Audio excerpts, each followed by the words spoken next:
dia! Nossa aula de hoje é sobre o último sistema que a gente vai estudar. Então a gente veio aqui ao longo dessas aulas falando sobre fisiologia humana, a gente falou sobre o processo de homeostase, como que o corpo pode estar em equilíbrio, a gente viu vários órgãos funcionando em conjunto para manter justamente esse equilíbrio do organismo. E agora a gente vai fechar esse momento assim de falar sobre fisiologia humana, né, ao longo do nosso ano, justamente com um dos sistemas que eu acho assim sensacionais, assim, que a gente vê, pode falar de ações cotidianas que a gente está fazendo, tipo, agora eu estou com um pouquinho de fome, então assim, quando eu sinto fome eu já consigo entender quais são os hormônios que estão associados a esse processo, isso porque a gente, quando fala de hormônio, lembra de sistema endócrino. Então, eu gosto bastante desse sistema. Inclusive, tem até um vídeo, eu com cabelão, assim, falando sobre o sistema endócrino, assim que eu entrei no curso. E vocês podem procurar aí, vocês vão ver lá no comecinho do canal. Então, a gente vai ter essa possibilidade. Depois vocês podem assistir.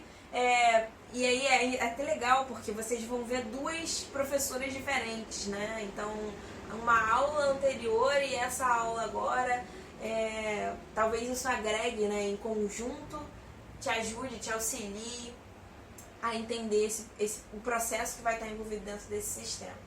Então, para começar, eu acho que assim, para mim é importante falar sobre palavras, sobre etimologia. Eu já falei para vocês, e a gente acabou de ter uma aula sobre o sistema nervoso, falando de como acontece o processo de memorização, né? Para a gente memorizar um assunto, é importante que hajam muitas conexões, que hajam muitas sinapses. E essas sinapses aconteçam ligando uma nova informação que chega a um conteúdo que já está assimilado numa memória a longo prazo. Por que eu estou falando tudo isso? Porque é por isso que eu fico nessa chatice, assim, ou não chatice, mas nessa mesma coisa de insistir em entender o que significa a palavra, o radical, prefixo, sufixo, o que cada uma dessas coisas significam, porque de alguma forma isso nos ajuda a assimilar o conteúdo e conectar as informações que a gente vai ver na nossa aula. Bom, de forma prática, a gente tem hoje a aula sobre sistema endócrino. Endo, a gente sabe que está relacionado a dentro, né? Então, endo é dentro. Crino está relacionado ao tecido sanguíneo. Então, o sistema endócrino é um sistema que está acontecendo, que envolve processos que acontecem dentro do sangue. Bom, essa é a primeira informação que eu gostaria que você prestasse atenção, ou que você entendesse. O sistema endócrino está relacionado ao sangue. E aí essa é a primeira palavra-chave que você vai colocar no seu caderno, no seu resumo. Partindo então desse princípio, a gente começa a entender que o sangue é um tecido de transporte. Ou seja, o sistema endócrino, ele vai ser responsável por enviar informações a partir do tecido sanguíneo. O sangue vai servir de transporte para a informação que está sendo enviada por esse sistema endócrino. Qual é a função desse sistema? A palavra disse para você onde ele está atuando, mas qual é a função do sistema endócrino? Esse sistema tem uma relação direta com o controle da homeostase do nosso organismo. O que é isso? É a capacidade que o nosso corpo tem de passar por um processo que vai causar um distúrbio ou um estresse, vai desordenar aquele organismo, mas eu tenho a capacidade de voltar ao meu estado natural. Beleza, falando agora de forma prática como isso acontece. Imagina o seguinte, eu tô um tempo sem beber água. E tô num lugar que tem sol. Tô suando, tô transpirando, então eu tô perdendo água e não estou repondo. Isso causa uma mudança no meu corpo, né? Mesmo que você não entenda muito do que está acontecendo lá no néfron, na célula, você sabe que se ficar sem água e ficar num sol escaldante, não é legal para você. Porque esse processo vai se caracterizar caracterizar como um estresse. O que seu corpo tem que fazer? Bom, agora que você não está bebendo água e tem um sol, aqui dentro, os nossos órgãos precisam agora dar conta dessa mudança, dessa alteração, que é escassez de água. Então, uma das coisas que a gente pode fazer é, eu não vou fazer xixi. Então, você diminui a saída de líquido, já que não está entrando. Então, o que a gente vai fazer? Uma menor quantidade. A gente vai liberar uma menor quantidade de água na urina. Vai ser aquela urina amarela, concentrada, com cheiro forte, mas com pouca água. Porque eu vou aumentar a reabsorção aonde? Nos meus rins, nos meus néfrons. Então, percebe? A partir de uma alteração no ambiente, o meu corpo é capaz de perceber e tentar dar conta do recado. Aí você pode perguntar assim, pô, mas como que o corpo vai perceber? Vimos isso na nossa aula anterior, sistema nervoso. O sistema nervoso, ele capta as informações, as sensações, as percepções e manda uma informação para o sistema endócrino. Então, aí chega a segunda coisa importante assim que eu queria que você colocasse aí no seu caderno, ou que você parasse para prestar atenção, que é: o sistema endócrino funciona junto com o sistema nervoso. Em conjunto, atrelado, interligado ao sistema nervoso. Porque o sistema nervoso ele vai receber a informação que é passada a partir de uma energia elétrica. Lembra que a gente falou que no sistema nervoso está passando corrente elétrica? E essa informação que é gerada vai ser transformada numa energia química que vai ser liberada pelo sistema endócrino. Então, o sistema nervoso recebe a informação, passa ela como uma energia elétrica, essa energia elétrica é transformada numa energia química que vai ser liberada pelo sistema endócrino. Que energia química é essa que eu estou falando, né? Porque quando a gente fala energia, pode ser que fique uma palavra meio abstrata. Eu estou falando precisamente de hormônios. Então, voltando ao começo da nossa aula. Quando eu falo sobre o sistema endócrino, eu estou falando de uma energia química, de uma mensagem química, uma informação química liberada na forma de hormônios, que é o que a gente vai chamar de mensageiro químico. Bom, uma outra coisa importante é: o sistema endócrino ele libera hormônio no sangue e esse hormônio ele precisa chegar a algum lugar. O seu corpo percebeu uma mudança no ambiente e precisa mandar uma mensagem, seja para os seus rins, para o seu coração, para o pulmão, para a bexiga, para o útero. Precisa mandar uma mensagem para que aquele órgão faça alguma coisa. E por isso a gente vai falar que existem órgãos-alvo.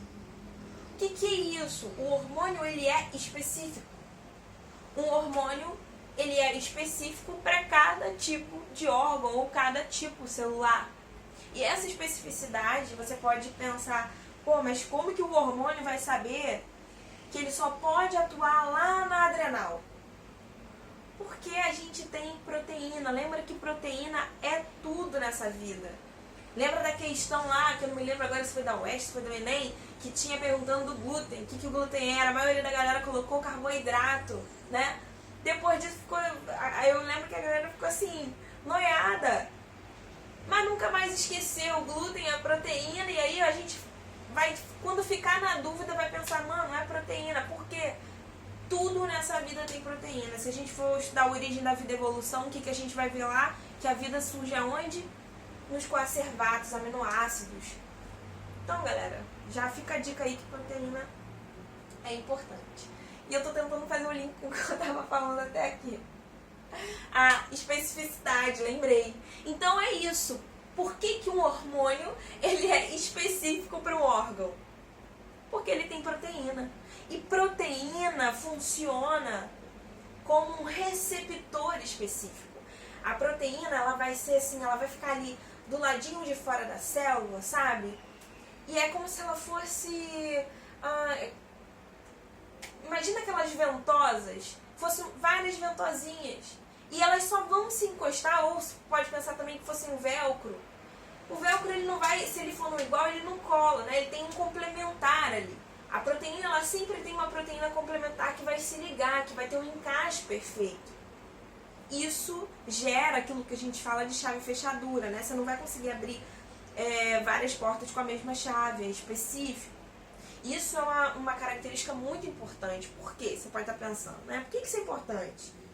Porque imagina que se você quisesse mandar uma mensagem para a tireoide, você mandasse para a gônada, para o ovário. Tô mandando lá CTH, querendo que ele chegue na adrenal, mas aí ele pega lá a direita, a esquerda, se perde e chega na bexiga. Não pode acontecer isso, né? A gente precisa de eficiência. Pensando agora de forma de sobrevivência, as características que em geral são fixadas, elas geram alguma melhoria na sua capacidade de sobreviver. Bom, então o sistema nervoso recebeu essa informação, mandou para o sistema endócrino liberou o hormônio que você já sabe agora que tem especificidade, que chegou no órgão-alvo. Agora esse órgão vai fazer o quê? Vai fazer exatamente o que está sendo ordenado lá pelo sistema nervoso, vai cumprir o papel que essa glândula ou que esse órgão apresenta. Então são coisas básicas que a gente precisa saber. A gente precisa saber a glândula endócrina, ou seja, a glândula que produz e que libera o hormônio, e a gente precisa saber o hormônio. Então a glândula, o hormônio que essa glândula libera e qual é o órgão alvo desse hormônio. Ao longo da nossa aula a gente vai ver aí uma diversidade de hormônios que estão atuando nesse controle da homeostase. Mas uma coisa que eu já vou te dar a dica, que é, quando a gente está estudando sobre o sistema endócrino, principalmente para fazer prova de vestibular, a gente precisa ter em mente como esse assunto é cobrado pela banca. Então não adianta a gente ficar horas estudando, sabe? Você fica lá fazendo resumo, pega o edital, estuda, mas você não sabe como que a banca cobra o assunto. Gente, isso quebra, não sei se 50%, que eu acho que é muito, né? Mas assim, eu acho que quebra muito, sabe? Quebra muito, porque você pode estar focando o seu estudo numa área que não é o foco daquela banca. Por exemplo, Enem. A matéria que mais cai no Enem é ecologia. Imagina que você fala assim, mas eu gosto muito de genética, vou estudar genética pra caramba. Adiantar? A probabilidade de cair genética é menor do que ecologia. Então, assim, é importante saber como que a banca cobra o assunto. Sistema endócrino, como em geral vai cair numa prova? Ou como em geral tem caído, né? A gente tem visto, porque também pode ser que tudo mude e eu não garanto nada pra ninguém. Mas assim, até hoje, de acordo com todas as provas, com as análises, gráfico, de dado que a gente faz, como que é cobrado esse assunto? Você precisa saber de glândulas endócrinas, você precisa saber do hormônio e da ação desse hormônio no órgão-alvo. Você precisa saber o que pode acontecer na carência ou no excesso de algum desses hormônios. Isso também é uma outra questão muito importante que você precisa ter em mente. Bom, partindo desse princípio, vamos começar agora então falando de cada glândula e de cada hormônio que é liberado. Você lembra que eu falei lá no começo da aula que sistema nervoso e sistema endócrino andam coladinhos, né? Estão ali se comunicando o tempo inteiro. E a gente vai falar que essa comunicação, ela acontece a partir de um eixo. O nome desse eixo é eixo hipotálamo-hipófise ou eixo hipotalâmico-hipofisário, tá? Você pode escolher aí essas duas formas de você falar sobre esse eixo. E o que é um eixo? Eixo é algo que conecta, que liga. E vamos pensar, se o sangue, ele é um mecanismo de transporte do nosso corpo, a gente precisa saber qual é a forma de tubulação que a gente tem dentro aqui. A gente lembra que temos artérias, vasos e capilares, né? Então, assim, esse é o encanamento que a gente tem dentro do nosso corpo e na verdade, assim, eu ia falar, ao invés de água, sangue que passa. Mas se você pensar que grande parte do sangue é água, então, né, daria no mesmo. Mas então a gente tem aí artérias, veias e capilares, como esse mecanismo de transporte, e usando o sangue, né, como um líquido para levar tudo isso. Por que eu estou falando isso? Porque como que eu vou ligar sistema nervoso com sistema endócrino? Para fazer essa conexão, eu vou usar esse mecanismo que a gente está falando.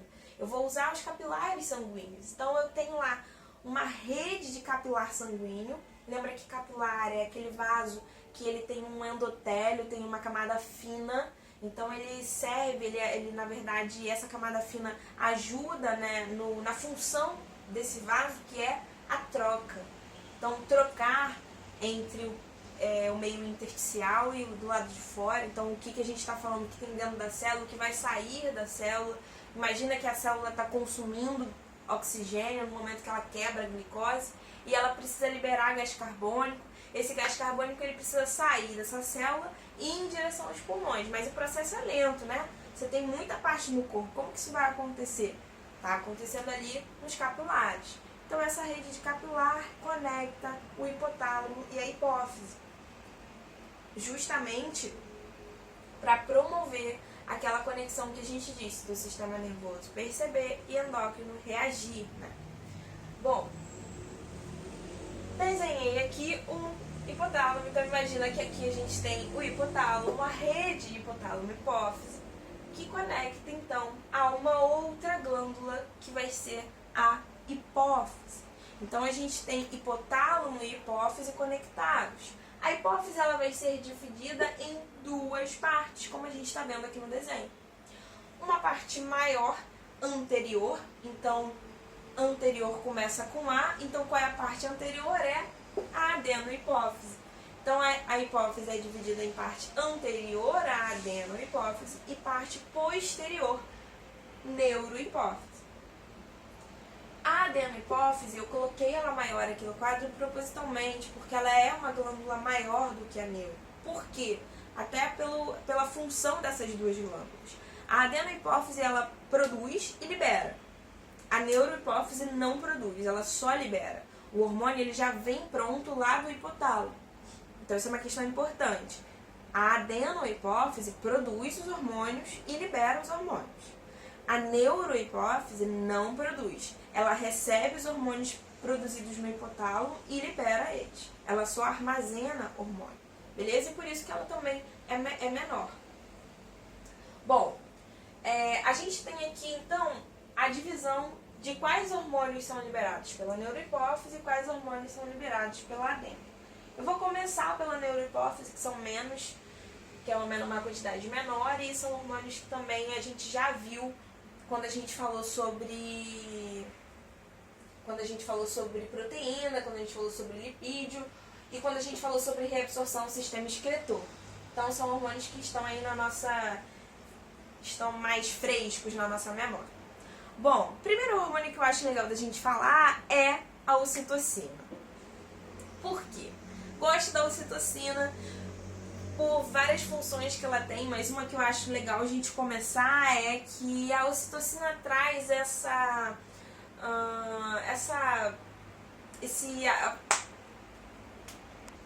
cheguei a agarrar aqui. É aquilo que gera essa conexão. Quando você encontra alguém e fala assim, nosso santo bateu, não sei o que acontece, porque a ocitocina ela é estimulada a partir do contato físico. E é por isso que quando a gente está num date ou querendo conquistar alguém, a gente se esforça, né, pra botar a mão no ombro, para com isso. Por quê? Porque instintivamente a gente sabe que o toque ele estimula a liberação da ocitocina, que traz essa sensação de bem-estar, de conexão que a gente pode sentir com uma pessoa. Então tá um pouco relacionado, se você pesquisar aí na internet, você vai ver que é chamado de hormônio do amor, né? Então a gente fala que, em geral, a afinidade que você sente com alguém pode estar relacionada à quantidade de ocitocina que aquela pessoa te estimula a produzir. Isso pode gerar esse afeto. Mas a gente tem mais outras funções também dessa ocitocina. Se você for procurar, gente, função desse hormônio, você vai ver que tem uma quantidade de funções muito variadas, que vão desde uma questão sentimental, afetiva, emocional, há uma contração uterina. Você vê que são funções assim que às vezes parecem, né, estar um pouco desconectadas. Por que a ocitocina tem essa relação? Justamente a ocitocina vai ser um hormônio que vai atuar na contração muscular. Ou seja, se eu estou falando, por exemplo, da glândula mamária, também tem atuação de ocitocina. No momento em que ocorre a ejeção do leite, para que ocorra essa ejeção, você precisa desse processo de contração muscular. No útero, quando você está lá, quando a mulher está no processo está no trabalho de parto, ela começa a sentir as contrações. Essas contrações uterinas são estimuladas pela ocitocina. E olha que interessante, porque essa ocitocina estimula a contração, que possibilita, né, que tá ali, a mulher está naquele momento do trabalho de parto. Quando o bebê nasce, ela tá com o seu corpo cheio de ocitocina. E justamente esse momento em que a mulher está com o corpo cheio de ocitocina, que ela vê ali aquele bebê, ela gera uma conexão de cuidado materno com aquele filho. Pensando assim, hoje parece que é bizarro você falar assim, pô, mas meu filho, eu vou... Mas, gente, precisamos pensar que nós somos sujeitos multireferenciais. A gente é um sujeito social, então você tem uma certa obrigação, né? Tipo, eu vou ter um filho, então eu vou amar esse filho. É uma questão social, você já sabe disso. Mas a gente também tem uma questão biológica que gera essa afinidade. Nós somos sujeitos sociais, somos sujeitos culturais, somos sujeitos biológicos, então somos sujeitos mentais, somos sujeitos com diferentes lados. A gente precisa conseguir abarcar todos esses lados. Por quê? Porque quando a gente vê um exemplo de algumas mulheres que não têm, por exemplo, trabalho de parto normal, vão fazer cesárea, não passam por esse processo de contração uterina, podem não gerar uma produção de ocitocina suficiente e, em alguns casos, isso está relacionado à depressão pós-parto. Preste atenção que eu falei isso em alguns casos, então você vai... se você quiser estudar mais sobre esse assunto, dá uma olhada lá no Google Acadêmico. Você tem vários artigos falando dessa relação. Mas é óbvio que a gente na ciência tá o tempo inteiro publicando para ser refutado, né? Para alguém trazer um novo conhecimento. A ciência é assim que a ciência cresce. Então você vai ter outros trabalhos também falando que essa relação ela não é necessariamente direta, pode ter outros fatores genéticos que estão relacionados a isso também. Bom, então, colocou aí no seu resumo. Ocitocina tem a ver com contração, seja ela contração da glândula mamária, seja contração uterina, contração do músculo. Ocitocina também está relacionada, então, a esse cuidado parental que a gente como espécie humana tem, e também essa conexão, essa afetividade que é estabelecida entre as pessoas, pensando que nós somos seres, somos espécies, né? Somos uma espécie que vive em sociedade. Então é preciso que esses laços sociais sejam estabelecidos para que a nossa espécie sobreviva. A gente não é uma espécie que vive individualmente ou em manada, né? Bom, segundo o hormônio que a gente pode falar, então falamos sobre a ocitocina, agora a gente fala sobre o último hormônio que a neurohipófise libera. Lembrando que ela não produz, ele é liberado a partir do hipotálamo. É o ADH. O ADH é o hormônio antidiurético. Ou seja, lembra do que eu falei de quando você está lá com sede e está com o sol escaldante, não pode mais liberar água. O que você precisa fazer agora? Você precisa diminuir a quantidade de água que vai ser liberada na sua urina. Você vai concentrar essa urina. Como que você vai fazer isso? Lembra lá de sistema excretor. Se você deu uma esquecida, volta lá naquela aula, vê rapidinho. E lembra que lá no sistema excretor a gente tem a atuação dos néfrons. Lembra lá que você tem todo um percurso em que o seu sangue passa, onde ele vai justamente devolver o que é bom para o sangue, então glicose, proteína, água, sais minerais vão voltar e só vai ficar ali naquele filtrado o que não é legal. A gente está falando de ureia, a gente está falando de creatinina, a gente está falando de resíduo de remédio, de droga.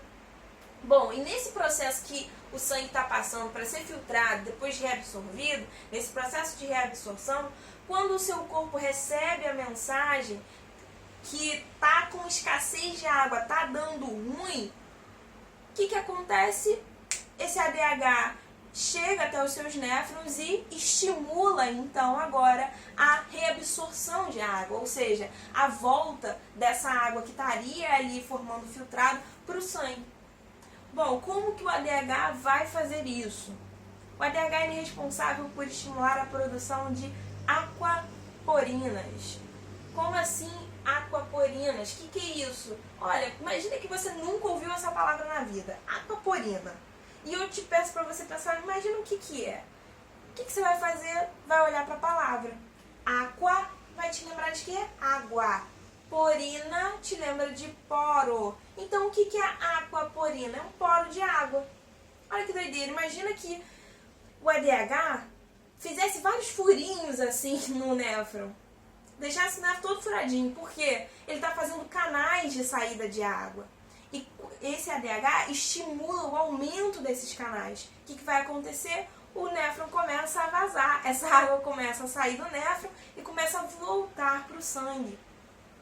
Isso também pode estar acontecendo num processo de restabelecimento da pressão. Então, por exemplo, se você diminui a quantidade de soluto que você no seu sangue, ou seja, está muito tempo sem comer, então você tem pouco soluto na corrente sanguínea. Isso quer dizer que o seu sangue ele vai ter pouca água também, porque ele não consegue puxar muito a água e essa água acaba se perdendo. Ou você vai ter que aumentar a quantidade de sais minerais ou a quantidade de glicose para poder restabelecer essa pressão. Bom, o ADH ele também ajuda nesse momento onde você está com a pressão baixa. Porque quando você aumenta a reabsorção de água e essa água volta para a corrente sanguínea, o que está acontecendo?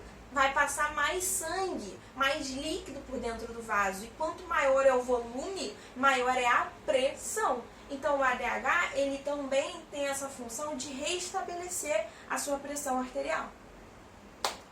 Beleza? Terminamos então os hormônios liberados pela neurohipófise. Vamos agora para os hormônios liberados pela adeno. O primeiro hormônio que eu queria falar é a prolactina, que aí a gente já faz uma associação com a ocitocina. Porque se a ocitocina promove a contração das glândulas mamárias e a ejeção do leite, a prolactina, e aí de novo eu vou falar da palavra pro de produzir, lacte, você vai lembrar de leite. Então a prolactina é responsável pela produção de leite. Qual é o órgão-alvo da prolactina? Glândula mamária. Qual é o órgão-alvo da ocitocina? Glândula mamária. Só que a ocitocina promove a contração muscular e a ejeção de leite. E a prolactina promove a produção do leite. Show de bola? Bom, uma coisa interessante para a gente pensar é sobre, que eu quero pegar esse gancho aqui agora, é sobre feedback. Porque quando a gente fala de hormônio, a gente tem que ter em mente que às vezes pode ser que esses hormônios sejam antagônicos. Então, quando você tem a liberação de um, você não vai ter a liberação de outro. Então, eles apresentam uma relação de feedback negativo. Mas pode ser que algumas coisas estimulem a produção desse hormônio. E aí a gente vai chamar isso de um feedback positivo.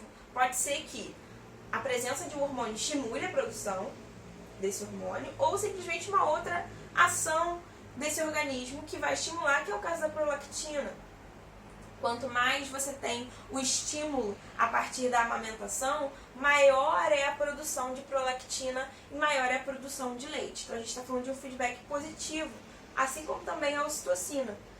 Os dois hormônios, eles vão apresentar uma relação de feedback positivo com o processo de amamentação. Então, quando a mãe deixa de amamentar, começa a diminuir a quantidade, o estímulo da amamentação, né, da criança ali. Isso vai provocar um estímulo na produção de ocitocina e prolactina e, consequentemente, a mulher vai deixando de produzir o leite.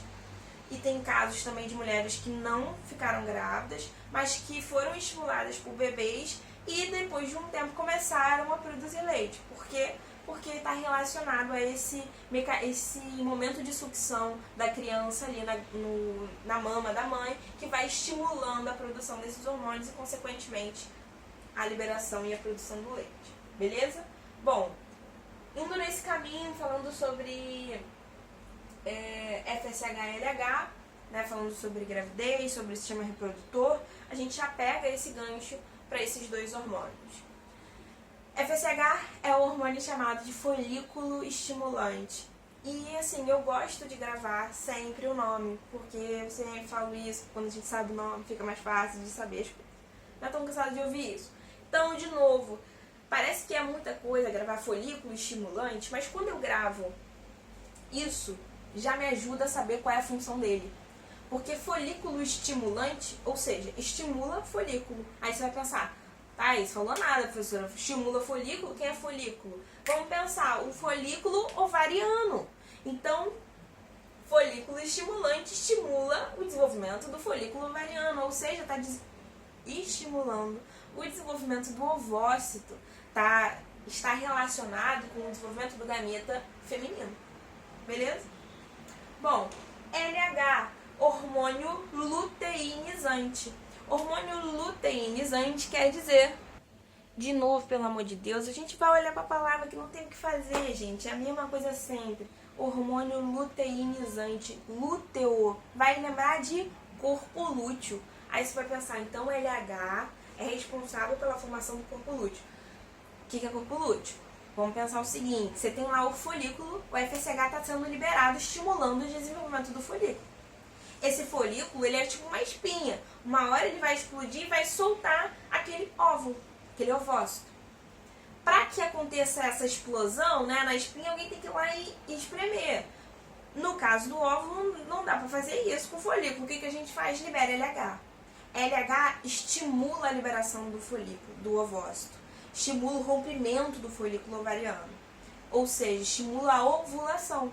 Porque a ovulação só acontece quando o ovócito sai de dentro do folículo e vai em direção ao útero, passa pela tubo uterina e faz aquele processo todo lá. Então, o LH lúteo porque forma corpo lúteo. Mas se forma corpo lúteo, o LH é responsável por ovulação. Então, duas funções. Ovulação e formação de corpo lúteo. Bom, falamos de FSH e LH nas mulheres, vamos falar nos homens. O que a gente vai fazer? A gente sempre tem que ter o pulo do gato, galera. A gente tem que gravar as coisas e para gravar as coisas a gente tem que ter sagacidade. O que você vai fazer? Gravou mulher, agora o homem é a mesma coisa. Como assim a mesma coisa? FSH não forma folículo, não estimula folículo, não estimula o ovócito, não é gameta? FSH em homem faz o quê? Produção de gameta. Quem é o gameta do homem? O espermatozoide. Então FSH estimula o desenvolvimento do folículo e produção de espermatozoide. LH faz o que na mulher? Promove a ovulação. E aí, lembra lá de sistema reprodutor que no momento da ovulação, quem está bombando? Estrogênio, não é isso? Então, quando a gente está falando de LH na mulher, a gente está falando desse momento, que é o momento onde a mulher está pronta para reproduzir. E a gente está falando do estímulo da produção do estrogênio. Estrogênio é um hormônio. Então, o que o LH vai fazer no homem? Vai produzir um hormônio no homem que também deixe ele preparado e pronto para esse momento de acasalamento. Que hormônio é esse? Testosterona. Então, o LH na mulher estimula a formação de corpo lúteo, ovulação, produção de estrogênio, e no homem, produção de testosterona. Beleza?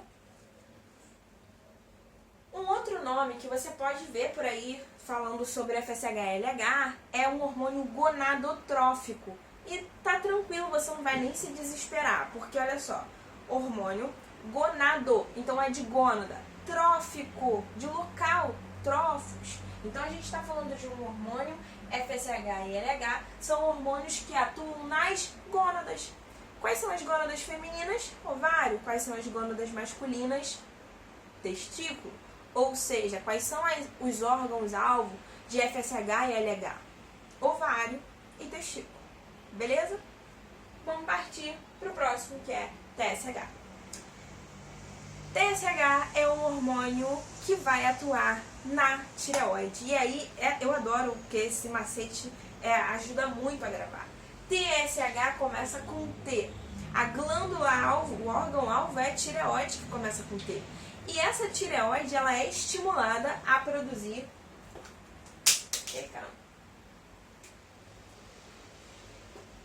T3 e T4. É a combinação dos três. Então, você olhou lá, TSH, o que você já sabe? É o hormônio que começa com T, então qual é o órgão-alvo dele? Tireoide. A tireoide produz o quê? T3 e T4. Bom, vamos dificultar isso aí. Quem é T3 e T4? T3, triiodotironina, T4, ti, e T4, triiodotironina. Ih, deu bug, gente. T3, triiodotironina, T4, tetraiodotironina. Então, você já parou para pensar que eu já falei iodo e falei tironina. Iodo você sabe quem é um sal mineral. E tironina é uma divinha proteína. Então, a gente está falando de um hormônio que é produzido a partir de uma proteína e a partir de iodo. Tá claro isso? Então, pensa o seguinte. O hipotálamo recebe uma informação. Que informação é essa? Olha, seu metabolismo tá baixo. As células não estão querendo trabalhar, não estão quebrando glicose, não estão produzindo ATP, tá lá sonolento, cansado. E aí, o que o sistema nervoso manda? Vamos trabalhar. Essa informação é levada para onde? Para dentro da hipófise, que libera então o TSH. TSH tá indo lá na tireoide para falar assim, olha, produz T3 e T4, porque a galera tá parada e a gente precisa aumentar esse metabolismo. TSH chega na tireoide, manda essa mensagem, a tireoide fala, então beleza, vamos lá, vamos produzir T3 e T4, iodo, pego proteína, vou juntando e vou formando os hormônios e eles vão saindo. Quando eles saem, o que eles começam a estimular? O metabolismo basal. Ou seja, eles estimulam as células a fazerem respiração celular, a se dividir, a trabalhar. As células estão lá paradinhas, eles falam o quê? Vamos embora trabalhar. Bom, a gente já entendeu que o nosso corpo, então, pode estar no momento em baixa, ou no outro momento correndo pra caramba, trabalhando, pensando nas nossas células. Quando você está em baixa, o que acontece? O metabolismo diminui, reduz, você não queima a caloria, então você tende a engordar. Você começa a sentir muito sono, porque você não está produzindo ATP, então seu corpo está cansado. Você já começa a ficar mais cansado. Você pode ter também um quadro de depressão associado, então você vai começando a perder o estilo de vida. Tá ali, engorda, e aí você sente muito calor, na verdade você vai sentir muito frio. Você começa a sentir muito frio porque seu metabolismo está em baixa. Então você está ali naquele momento. Bom, mas você tem um outro quadro, que é uma pessoa que tem T3 e T4 nas alturas. Aí essa pessoa não engorda, ela não consegue nem engordar, porque o metabolismo dela é tão acelerado que tudo que ela come, ela queima. Tá ali o tempo inteiro, as células trabalhando. Os olhos esbugalhados, a pessoa tá tensa, tá suando muito, porque muito trabalho gera muito calor, né? Então você sua muito. Insônia, sua mente não para. Então são dois estados diferentes. Percebe que uma vida toda de uma pessoa pode ser mudada a partir de um hormônio T3 e T4 que você nem sabia da existência até pouco tempo atrás. Você vê que doideira. Bom, aí você pensa o seguinte, então o que a gente tem que ter? Nem muito, quer dizer, nem nada e nem muito, né? A gente tem que ter um equilíbrio. É justamente esse equilíbrio que é o estado de homeostase. Bom, mas alguma coisa pode tirar esse equilíbrio. E o que pode gerar, então, esse excesso ou essa falta? Dos fatores que podem estar relacionados é a carência de iodo na alimentação. A gente não está falando que esses hormônios são formados de iodo e de proteína. Imagina que você não come nenhum fruto do mar e no lugar que você mora o sal nem é iodado. Então você está com uma baixa concentração de iodo na corrente sanguínea. O que acontece com a tireoide? Não tem material para produzir. E aí você vai ter o hipotireoidismo, que é quando você não consegue produzir T3 e T4 porque você não tem matéria-prima, não tem iodo. Baixou T3 e T4, você já viu o que vai acontecer. Embaixo, cansado, hipotireoidismo. O que acontece? Pode ser que role o bócio endêmico. Esse bócio está relacionado ao acúmulo de proteína. Lembra que é iodotironina, tetraiodotironina? Não tem iodo, mas tem tironina que começa a acontecer, começa a se acumular cadeias de proteína ali que não saem, que não são liberadas, porque elas só vão ser liberadas quando tiver iodo. Se não tem iodo, é isso. Bom, uma outra situação pode ser que você tenha um excesso de T3 e T4. E aí você vai ter um hipertireoidismo. Quando que você vai ter um hipertireoidismo? Imagina o seguinte. O nosso corpo ele tem uma maneira de saber que tem muito T3 e T4 já na corrente sanguínea. E ele, quando vem alguém lá, dá uma olhada e fala, ih, já tem muito T3 e T4. O que que acontece? Manda-se uma informação lá pro sistema nervoso, para depois chegar até a tireoide e falar assim, ó, para de produzir T3 e T4, já tem muito. Entendeu? Então você produz. Fez o efeito, o que que você fala? Manda a informação e fala assim, ó, dá uma parada aí. Mas o que que acontece? Às vezes a tireoide não tá entendendo essa mensagem. Então manda, chega lá e fala assim, olha, já tem muito, mas a tireoide tá, não sei, não quero. E continua lá produzindo T3, T4, T3, T4, T4. Então pode ser que haja um problema na tireoide. Ou pode acontecer um problema na hipófise. Ou pode ser um problema hipotalâmico. A gente não tá vendo que a hipotálamo, hipófise, órgão e glândula endócrina, eles não estão ligados? O problema pode ser em cada um desses setores, beleza? Bom, estamos quase acabando, galera. ACTH. De novo a gente tem um macete aí para poder gravar. ACTH. Começa com A. Então qual é o órgão-alvo ou a glândula em que esse ACTH vai atuar?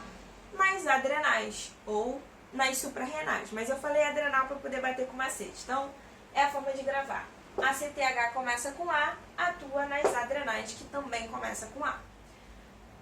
Aonde que o ACTH atua? Ele vai atuar no córtex da adrenal. O que é córtex? Córtex é a parte de fora, medula é a parte interna, sempre, tá? Pode ser tipo córtex cerebral, medula. Córtex sempre é exterior, medula mais interna. Então a CTH atua no córtex, estimulando a produção de 2 hormônios. Um hormônio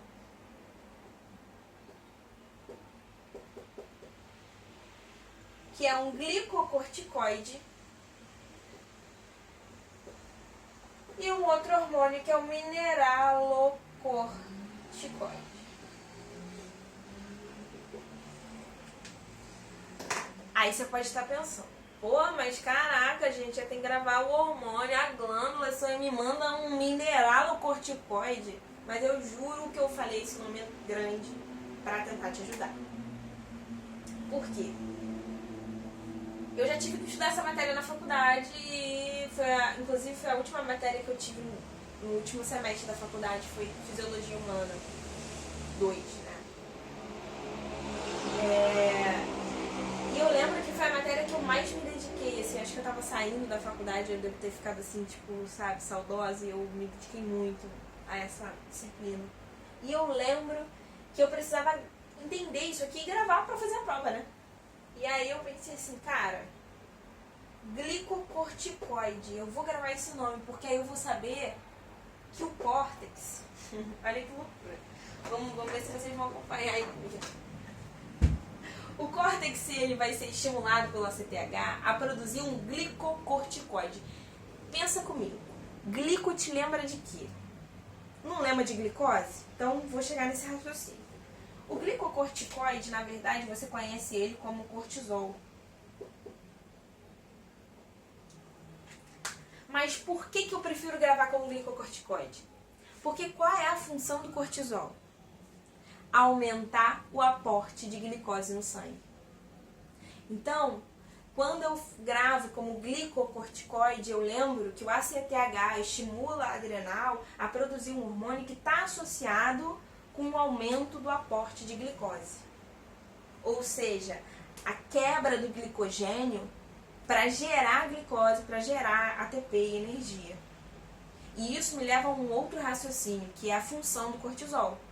O cortisol está associado ao processo de estresse. Então toda vez que você tá lá estressado pra caramba, estressada pra caramba, o que você libera? Cortisol. Por quê? Porque o seu corpo entende que você está num momento de luta ou fuga. Lembra disso? Lá de adrenalina e noradrenalina? O cortisol, ele aumenta a quantidade de glicose no seu sangue para ajudar nesse processo de luta ou fuga. E o cortisol, ele também está relacionado, justamente por essa questão da glicose, ele está relacionado ao ciclo circadiano. O que é isso? É esse dormir e acordar, noite e dia. O que faz a gente acordar? Né? E quando a gente acorda, o que está acontecendo? A quantidade de cortisol está lá em cima. Por quê? Quando o cortisol está alto, ele não aumenta o aporte de glicose. Então, quando o seu corpo acorda para despertar, ele tem uma bomba de cortisol, uma bomba de glicose. E justamente por você ter muita energia, e esse hormônio também vai atuar como um anti-inflamatório natural. Então, quando você tá com dor de garganta, uma gripe, você acorda incrível. Daí você vai passando um dia, você vai piorando. Chega de noite, você não tá aguentando mais. Você não sentia nem essa dor mais cedo, o que aconteceu? Porque agora a quantidade, o nível de cortisol, ele diminui. Justamente para te relaxar, para você poder dormir. Porque se você tiver com muita glicose, muita energia, não é isso? Não pode dar doce pra criança, ela não vai dormir? Tipo isso. Beleza? Bom, um outro hormônio que as adrenais liberam são os mineralocorticoides. E agora você já está até mais confiante, porque sabe que esse mineralocorticoide tem sentido, né? Esse mineralocorticoide, ele também é chamado de aldosterona. E por que é que eu decidi gravar como mineralocorticoide? Porque a aldosterona tem a função de aumentar a absorção de minerais pelo néfron. Então eu prefiro gravar como mineralocorticoide, sei que é que também é aldosterona, porque eu gravo que a função é aumentar a reabsorção de sais. Qual é a função da aldosterona? Parece muito com a função do ADH, porque os dois estimulam o aumento da quantidade de água que volta para a corrente sanguínea. Mas um faz isso a partir da produção de aquaporina, que é o ADH, e a aldosterona faz o quê? Aumenta a reabsorção de sais. Quanto maior é a quantidade de soluto dentro do sangue, o que vai puxar? Água.